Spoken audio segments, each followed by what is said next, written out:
बेटा आज पढ़ाएंगे संख्या और संख्या पद्धति। ये क्या है कि जो नवोदय बच्चे पेपर देंगे उसका पहला पाठ है, अध्याय है, और ये बहुत क्वेश्चन आते हैं इसमें नवोदय परीक्षा में इससे संबंधित। ठीक है, तो उसका पहला टॉपिक जैसे मैंने लिख दी है, ये 11 टॉपिक है, इनको आज इस वाले टॉपिक में कवर कर लेंगे। कुछ दिन पहले मैंने पढ़ाया था प्राकृतिक संख्या। प्राकृतिक संख्या वो संख्या होती है जिसको हम गिन सकें, जैसे 1 2 3 4 आगे तक। इसमें जीरो नहीं होता क्योंकि जीरो को हम नहीं गिन पाएंगे, है ना।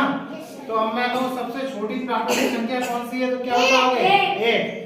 सबसे छोटी प्राकृतिक संख्या है 1, है ना, जीरो नहीं है क्योंकि जीरो को हम गिन नहीं सकते।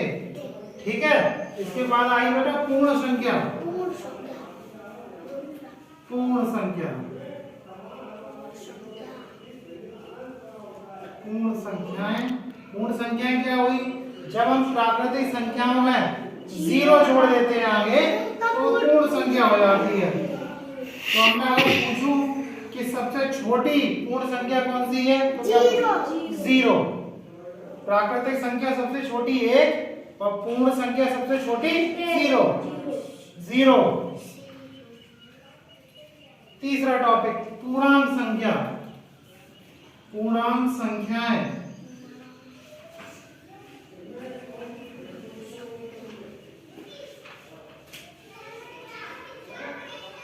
पूर्णांक संख्याएं वो होती हैं जिसमें माइनस में नंबर होते हैं और प्लस में नंबर होते हैं, जैसे 0 1 2 3 4 -1 -2 -3। तो पूर्णांक संख्याएं वो संख्याएं हुई जिसमें प्लस में भी नंबर होंगे और माइनस में भी होंगे और जीरो भी होगा। ठीक है, फिर आया भाज्य संख्या। भाज्य संख्याएं क्या होती है? भाज्य संख्याएं जिसमें खुद से भी कटे और दूसरे से भी। हाँ, भाज्य संख्याएं वो होती है खुद से एक तो वो खुद से कटे, एक से कटे और अपने आप से कटे। ठीक है, अपने आप से, एक से, और किसी एक संख्या से और कटे, मतलब 3 संख्याओं से कटना चाहिए। मैंने लिखा 1, ये किससे कट रहा है? 1 से। ये पूर्ण संख्या भाज्य संख्या नहीं है। 2, ये किससे कट रहा है? 1 से 2 से, ये भी नहीं है क्योंकि ये एक तीसरे से नहीं कट रहा है। 3, ये किससे कट रहा है? 1 से 3 से, लेकिन 1 से नहीं कट रहा है, ये भी भाज्य संख्या नहीं है।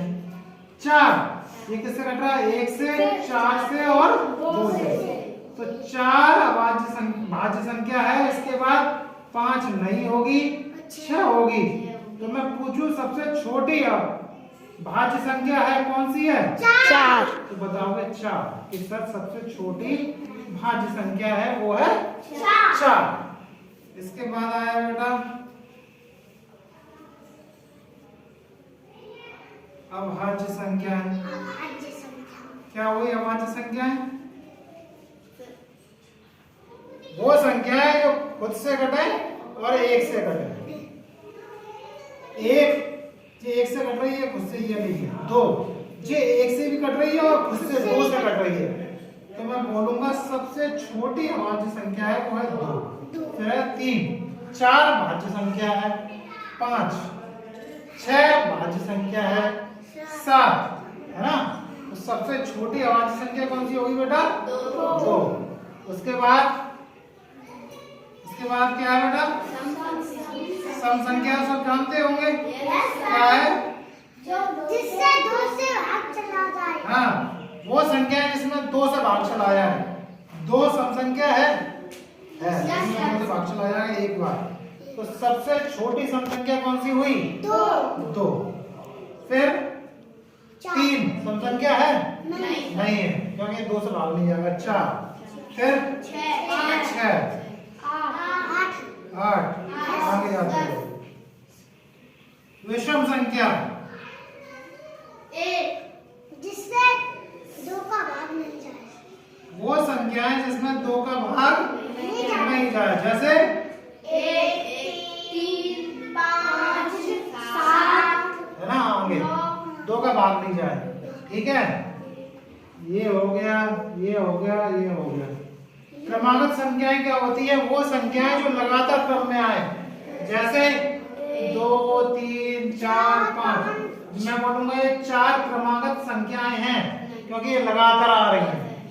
अब मैं बोलूं 1 3 5 7, क्या ये क्रमागत संख्याएं हैं? नहीं, क्योंकि ये लगातार नहीं आ रही। तुम बोलोगे सर ये लगातार संख्याएं नहीं आ रही है इसलिए ये क्रमागत संख्याएं नहीं है। ठीक है। स्थानीय मान तो सभी निकाल ही लेते हो। स्थानीय मान उस जगह जिसका मान है संख्या का, वो अंक का। मैंने लिखा 525, 5 का स्थानीय मान बताओ। 5 देखें कौन से स्थान पे इकाई, भाई सैकड़ा। 5 गुणा 100 बराबर स्थानीय मान 500। सर ठीक है। रजित खत्म हो गई। रजित ठीक है। स्थानीय मान हो गई बेटा।